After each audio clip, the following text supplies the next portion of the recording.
Well, they've been asked for a pretty decent pace, but be interested to see what Ingebrigtsen decides to do. He's slotted in behind the two men who've been given that task of going out. And certainly Elliot Giles is well capable of going quite a long way, which would help Ingebrigtsen. Giles, great 800 metre, well, he's world class at 800 and 1500 metres. Nuguse slots in behind Ingebrigtsen, then Josh Kerr. Kerr went back to the US, popped home to Scotland to go back to his old athletics club, chat to some of the youngsters there, which was great. But he'd said, no, I went back to reset, get myself ready for this culmination of the season. He knew it was going to be set up to run quick here in Zurich. So there they are, lined up as ever behind Ingebrigtsen. Good pacemaking this from Rudolph, went through 300 and about 41. What's it going to be? It should be around 55. There we go, 55 and a half at 400 metres.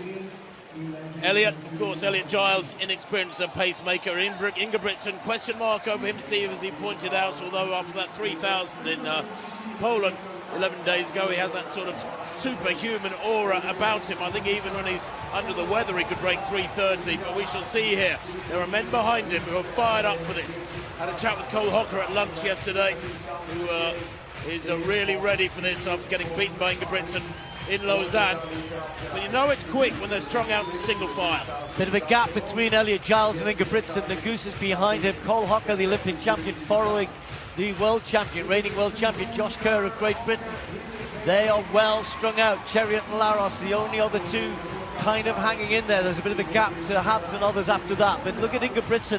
For me, he's just leaving too much of a gap. If he really was serious, 151.17 at half, he'd be right locked in behind Elliot Giles, because I mentioned the fact that Giles can do a good job here. He'll keep going for a decent distance, but those lights are moving away from Ingebrigtsen, but they're all stretched out still. It's quick, but Giles will try and keep going as long as he can. Ingebrigtsen, then Nuguse, then Kerr, then Hocker. A bit of a gap then to Laros. Well, all the main protagonists are there. It's wonderfully positioned. Nuguse here, breathing down the neck of Ingebrigtsen. He could almost climb inside the vest of Ingebrigtsen. Kerr letting a gap develop. Now that's interesting, because they have wound it up this last couple of hundred. Elliot Giles working so hard to help them for as long as he can. Only Nuguse there at the minute. Kerr's working very, very hard at this stage, and he'd have to go some. Hocker can't finish quickly, we know he can, but he's a good 7 metres behind Ingebrigtsen. It's his teammate Nuguse who's closest, but look at Laros. Laros going well. World Junior record was something which he only just missed out on last year, but Ingebrigtsen hasn't really got this going yet. The lights are moving away. There's still a gap to third, to Kerr and Hocker. The challenge is coming from Nuguse. Ingebrigtsen and Nuguse, and Ingebrigtsen has lost a few races in the home straight in recent times. Is it the turn of Nuguse? There's often somebody sitting on his shoulder, and the Norwegian tries to go again.